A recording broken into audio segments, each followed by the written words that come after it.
राजस्थान के पश्चिमी सीमांत के सुनहरे चमकते रेतीले धोरों का रेगिस्तान। रेगिस्तान की जमीन सूरवीरों की जननी रही है। यहाँ के सूरवीरों के किस्से इतिहास के पन्नों पर स्वर्ण अक्षरों में दर्ज हैं। रेगिस्तान की इस जमीन की एक शख्सियत ऐसी भी हुई जिसकी आंख से आंख मिलाकर बात करने में बड़े से बड़ा तुर्म खान भी संकोच करता था। इस शख्सियत ने 1971 में पाकिस्तान से सिंध को अलग करके वहां पर 6 महीने तक भारत की शासन व्यवस्था चलाने में भारत सरकार का सहयोग किया। इस शख्सियत का नाम था बलवंत सिंह बाखासर, जिसे रेगिस्तान के रॉबिन हुड के नाम से जाना जाता है। बलवंत सिंह बाखासर का जन्म ठाकुर राण सिंह बाखासर के घर हुआ। इनके परिवार के पास जोधपुर स्टेट के 52 गांवों की जागीरी थी, लेकिन 1958 में जागीरी व्यवस्था खत्म हुई और ग्राम साम्राज्य की शुरुआत हुई। इस व्यवस्था ने बलवंत सिंह को काफी दुखी कर दिया। वो अपनी जनता से बेपनाह मोहब्बत करते थे। उन्हें अपनी जनता पर कानून का डंडा नागवार गुजरा। उन्होंने व्यवस्था के खिलाफ बगावत कर दी और बागी बन गए। बागी बनने के बाद उन्होंने उन लोगों से टक्कर ली जो उनकी जनता पर अत्याचार करते थे। डकैत बलवंत सिंह ने अपने जीवन में कभी किसी गरीब को नहीं लूटा। उन्होंने ऐसे लोगों को सबक सिखाया जो अपनी ताकत के दम पर लोगों को लूटते और अत्याचार करते थे। ताकतवर लोगों से धन लूटकर वो गरीबों में बांट देते थे। ऐसे में उन्हें रेगिस्तान का रॉबिन हुड कहा जाता है। लोगों का उन पे विश्वास था और वो हमेशा जो कहते थे वो करते थे। जो बात तय करते थे मुझे ये करना है, चाहे उसका इंतजाम कुछ भी आए। जो आदमी पहले रिजल्ट की चिंता करता है वो आगे कुछ नहीं कर पाता है। कभी कोई रिजल्ट की चिंता नहीं करता है वही आगे सब कुछ कर पाता है। मैं बिल्कुल, मेरी शादी के 1 साल बाद उनका देहांत हुआ। 1992 में 91 में मेरी शादी हुई। तो उस समय में उनकी बुजुर्ग अवस्था थी। वैसी कोई उनकी उम्र भी बहुत बड़ी नहीं थी, लेकिन गांधव पे एक एक्सीडेंट हो गया था। उसकी वजह से उनके शरीर को काफ़ी जो 67 साल ही उन्होंने उम्र ली, 67। दादाजी की शादी कच्छ में विजपासर गांव सगत सिंह जी जाडेजा कायाणी जाडेजा परिवार के वहाँ हुई थी। वो पढ़े लिखे, वो कहते थे कि पढ़ाई तो एक किताबी ज्ञान होता है। पढ़ना मतलब एक किताब का ज्ञान होता है। उनका ज्ञान है वो अटूट ज्ञान था, जिस ज्ञान की आप कुछ व्याख्या नहीं कर सकते। जागीरी थी 52 गांव की हमारे बाखासर में।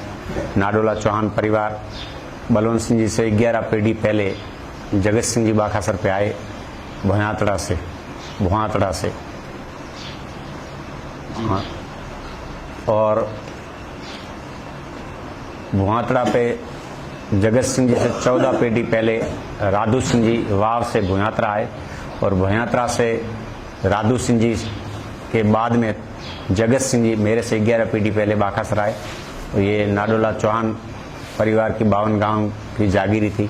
हमारे बाखासर में 2 ही परिवार हैं और 2 परिवारों की 52 गांव की जागीरी थी।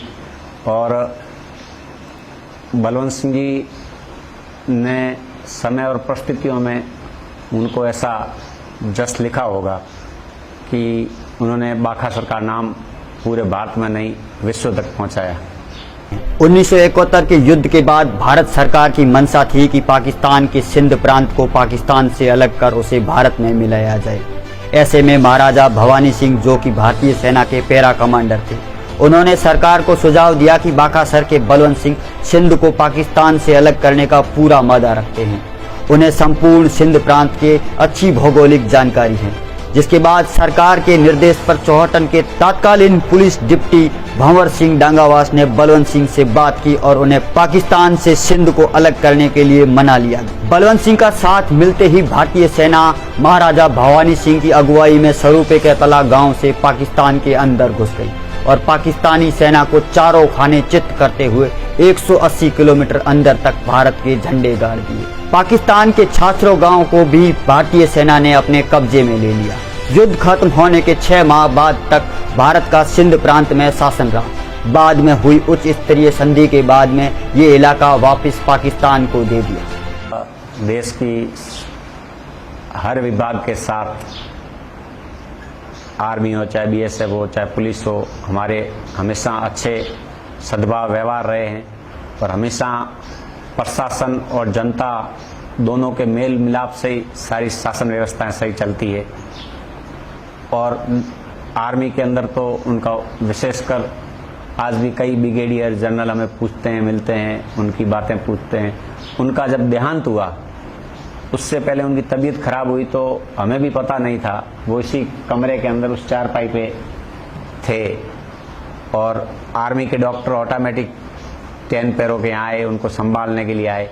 और जब हम वैंकुटी लेके दाह संस्कार के लिए वहाँ पहुँचे, जब इंडियन आर्मी 10 पैरों के अधिकारियों ने उनको गार्ड ऑफ ऑनर वहाँ के दिया।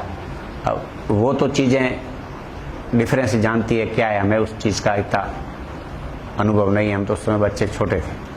हमने ये सुना है कि जैसे बांग्लादेश अलग हुआ उसके बाद में अपने रण क्षेत्र की दलदल व्यवस्था और देश की भौगोलिक स्थिति को देखते हुए वहाँ के सिंधी मुसलमान हैं वो आज भी वहाँ के पठान वगैरह उन लोगों से परेशान है। और सिंधी मुसलमान हमेशा सिंध अलग चाहते हैं और आज भी वो चाहते हैं कि हमारा सिंध आज़ाद हो, सिंध आज़ाद होना चाहिए।